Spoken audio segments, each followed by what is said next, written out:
तो नमस्कार, कैसे हैं आप लोग। आप सबका बहुत बहुत स्वागत है। मैं हूं प्रकाश और आप सब देख रहे हैं मिस्टर बहस मंच पॉडकास्टर। आज के इस वीडियो में हम कई तथ्यों पर बात करने वाले हैं। आज के इस वीडियो में हम कई विषयों पर चर्चा करने वाले हैं। तो आप लोगों से मेरा निवेदन है, रिक्वेस्ट है कि आप लोग वीडियो देखते हैं, प्यार भी देते हैं, लेकिन आप लोग चैनल को सब्सक्राइब नहीं करते हैं। प्लीज़ चैनल को सब्सक्राइब कर दीजिए, मुझे हौसला देने के लिए चैनल को सब्सक्राइब कर दीजिए, मेरा हिम्मत बढ़ाने के लिए। तो प्लीज़ ज़रूर चैनल को सब्सक्राइब कर दीजिएगा। अब वीडियो में आगे बढ़ते हैं। इस वीडियो में कई तरीके की बात होने वाली है। कुछ पॉलिटिकल बातें, कुछ जो इस देश में हो रहा है, एक देश लेकिन कानून अलग अलग, एक देश लेकिन अमीरों के लिए अलग कानून, गरीबों के लिए अलग कानून, ब्राह्मण के लिए अलग कानून, दलितों के लिए अलग कानून। इस पर चर्चा हम थोड़ा सा करेंगे। उसके बाद पॉलिटिकल अपडेट कि बिहार में जो उपचुनाव होने जा रहा है उसमें क्या क्या हो रहा है, राम मंदिर में चोरी जो हुआ है उस पर आरोपी कौन है और किस पर कार्रवाई क्यों नहीं हो रहा है, आखिर सरकार क्यों नहीं एक्शन ले रही है, आखिर एसआईटी जांच कर रही है, जांच का रिपोर्ट जब सौंप रही उसके बाद भी सरकार की आंखें क्यों नहीं खुल रही है, और सिया गोयल ने क्या खुलासा किया है, क्यों केतन अग्रवाल को सिया गोयल ने मार डाला, आखिर क्या कारण रहा था कि सिया गोयल ने केतन अग्रवाल को मार डाला। तो बहुत सारे ऐसी बातें हैं जो हम आप सबसे कहना चाहते हैं, आप लोगों से बताना चाहते हैं, आप लोगों का राय जानना चाहते हैं। और आप लोगों से बात करके मेरा दिल हल्का होता है और मेरा समय भी अच्छा बीतता है, मेरा दिन भी अच्छा गुजरने लगता है जब आपसे बात करते हैं। तो प्लीज़ आप लोग वीडियो को अंत तक देखिएगा और भाई को सपोर्ट जरूर कीजिएगा, चैनल को सब्सक्राइब जरूर कीजिएगा। सबसे पहला बात कि आप देख रहे हैं कि 18 जून को जिस तरीके से सिया गोयल ने केतन अग्रवाल को मार डाला था, जब पुलिस हरकत में आई, जब सिया गोयल को पुलिस अरेस्ट करके ले गई, जब जांच चला, जांच में देखा गया कि सिया गोयल के साथ साथ सिया और केतन जब वहाँ घूमने गए थे तो एक आदमी जो हुड्डी पहन करके घूम रहा था उसको भी पुलिस ने ट्रेस किया। देखा कि ये आदमी कई बार देखा गया कि ये दोनों का पीछा कर रहा था। जब पुलिस ने जानकारी जुटाने की कोशिश की, सिया को जब अरेस्ट किया गया तो सिया ने पुलिस स्टेशन में एक अजीब चौंकाने वाला जो बयान दिया सबके सामने। मतलब ऐसा बयान, ऐसा बेतुका बयान, ऐसा फालतू का बयान, ऐसा मतलब गिरा हुआ गंदा स्टेटमेंट कि आप लोग अगर सुनेंगे तो माथा पकड़ लेंगे। सिया गोयल से पूछा गया कि आपने अपने होने वाले हस्बैंड को क्यों मार दिया, उस लड़के को क्यों मार दिया जिससे आपकी सगाई हो गई थी। तो सिया गोयल ये बताती है कि हमने उसको इसलिए मार दिया था क्योंकि वो गंजा था, उसका थोड़ा सा बाल नहीं था और वो बाल में अपना पैच लगाता था, इसलिए हमने मार दिया। अब हैरानी की बात है कि किसी का अगर नाखून गिरा हुआ है, किसी का अगर बाल नहीं है, कोई अगर मोटा है, कोई अगर पतला है तो क्या कोई मार देगा। तो इस तरीके की घटना है और सिया गोयल ने इस तरीके का स्टेटमेंट देकर सबको चौंका दिया है। उधर केतन अग्रवाल के पिताजी कहते हैं कि यह बात सबको मालूम था, सिया गोयल के पिताजी, माताजी, सबके उसके फैमिली वाले लोग जानते थे कि केतन जो है एक छोटा सा पैच बाल में लगाता है। लेकिन सिया गोयल का कहना है कि मुझे पसंद नहीं था कि बिना बाल वाला मेरा हस्बैंड बने। सिया गोयल ने भी बताया कि मैंने कहा था केतन को कि मैं इस शादी से खुश नहीं हूँ, मैं नहीं करना चाहती, लेकिन केतन अग्रवाल जो है वो इस शादी को नहीं तोड़ना चाहता था। बाकी आगे की फैसला जो भी होगी इस केस में, जैसे ही नया कोई अपडेट आएगा हम आप सबको जरूर बताएंगे। अब चलते हैं बिहार की तरफ। बिहार में पॉलिटिकल पारा गर्म हो गया है। जैसा कि आप लोग जानते हैं कि भाजपा के केंद्रीय अध्यक्ष नितिन नवीन, जो पहले बिहार के बांकीपुर के विधायक हुआ करते थे, फिर उनको राज्यसभा के लिए सांसद बनाकर दिल्ली भेज दिया गया। तो वहां का सीट जो है खाली हो गया, क्योंकि भारतीय संविधान के मुताबिक आप एक ही व्यक्ति दो पद पर नहीं रख सकते हैं। आप विधायक के साथ मंत्री रह सकते हैं, सांसद के साथ मंत्री रह सकते हैं, लेकिन विधायक और सांसद दोनों नहीं रह सकते हैं। भाजपा ने नितिन नवीन को बिहार से राज्यसभा सांसद के लिए भेज दिया।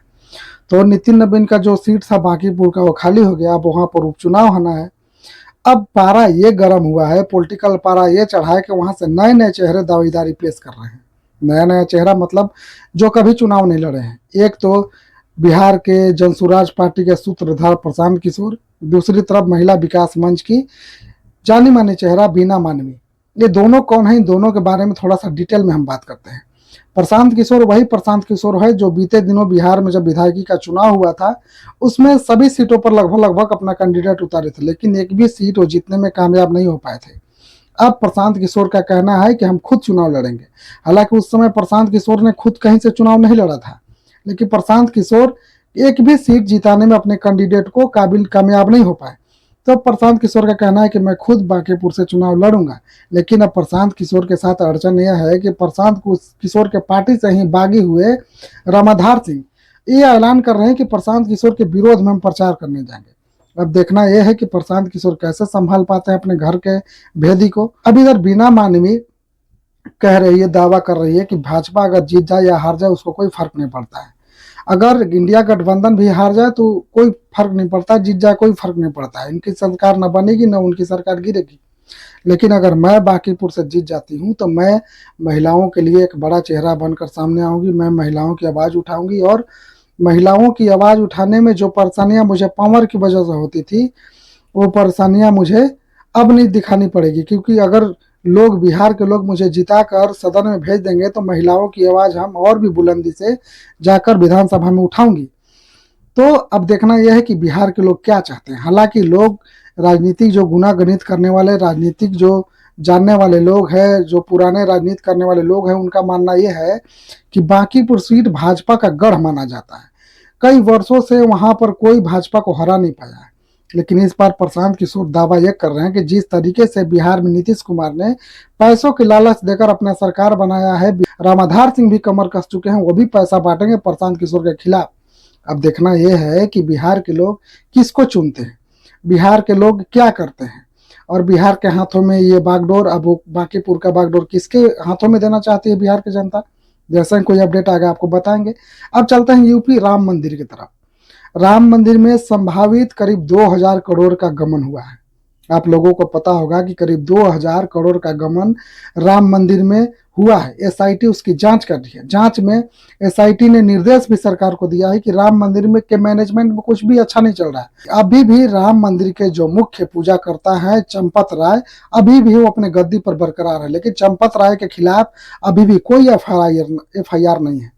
आप सोचिए कि एक कम्युनिटी है जो ये दावा कर रहा है कि हमने 200 ईंट चांदी का राम मंदिर को उपहार में दिया है, ना उसका रसीद मेरे पास आया है, ना कोई उसका सबूत मेरे पास आया है। एक औरत ये दावा करती है, कहती है कि मैंने चांदी का काग भूषणी राम मंदिर में दिया है, लेकिन उसका भी मेरे पास कोई रिपोर्ट नहीं है, कोई रसीद नहीं है, कुछ भी उसका सबूत मेरे पास नहीं है। तो आप लोग सोचिए कि राम मंदिर से कितना बड़ा गमन, कितना बड़ा घोटाला हुआ है। एक तरफ राजगीर में 2 पासवान बच्चे जाते हैं, पंडितों के लंगर में खाना खा लेते हैं। इसके वजह से पंडित वहां से ब्राह्मणों मार मार कर उन लोगों को मुआ देते हैं, मर जाते हैं वो बच्चे। और आरोप क्या लगाते हैं कि वो लोग चोरी कर रहे थे, चोर थे। लेकिन राम मंदिर में इतना बड़ा चोरी हो गया, राम मंदिर में इतना बड़ा लूट हो गया, उसका आरोपी अभी तक चंपत राय अपने गद्दी पर बरकरार है। कि सरकार कब उनको हटाएगी, किस लिए उनको गद्दी पर बैठा कर रखी, अभी भी किस लिए उनको प्रोटेक्शन दे रही है। एक तरफ एक ही देश में दोहरा कानून चल रहा है। अगर दलितों के बच्चे जाकर ब्राह्मणों के लंगर में खा लेते हैं तो उनको पीट पीट कर मार डाला जाता है और कहा जाता है कि ये लोग चोर थे। और एक तरफ करीब 2000 करोड़ की संपत्ति राम मंदिर से आस्था से चोरी हो गई है, जो हर भारतीय की आस्था है। इसको बनाने में कई वर्ष लगा है, जिसको बनाने में कई जाने गई है, जिसको बनाने में कई प्रोटेस्ट हुए हैं, कई बार नाकेबंदी हुई है, कई बार भारत बंदी हुआ है, और वहां से गमन हो जाता है। और सरकार अभी तक उस गद्दी पर बैठे मुख्य आदमी को अभी तक उसके गद्दी पर बैठने दी है। आप लोग सोच सकते हैं कि इस देश में कैसे दोहरा कानून चल रहा है। खैर, आप लोग बताइए कमेंट करके, आप लोग इस मामले को किस प्रकार से देखते हैं, किस नजरिए से देखते हैं। आप लोग अपना राय कमेंट में जरूर दीजिएगा। चैनल को सब्सक्राइब नहीं किए हैं तो सब्सक्राइब कीजिएगा। वीडियो में कुछ गलत लगा हो तो आप लोग कमेंट करके बताइएगा, हम उसको सुधारने की कोशिश करेंगे। बाकी मिलते हैं किसी अगले वीडियो में। मैं ओम प्रकाश, आप सब देख रहे थे मिस्टर बहस मंच पॉडकास्टर। धन्यवाद।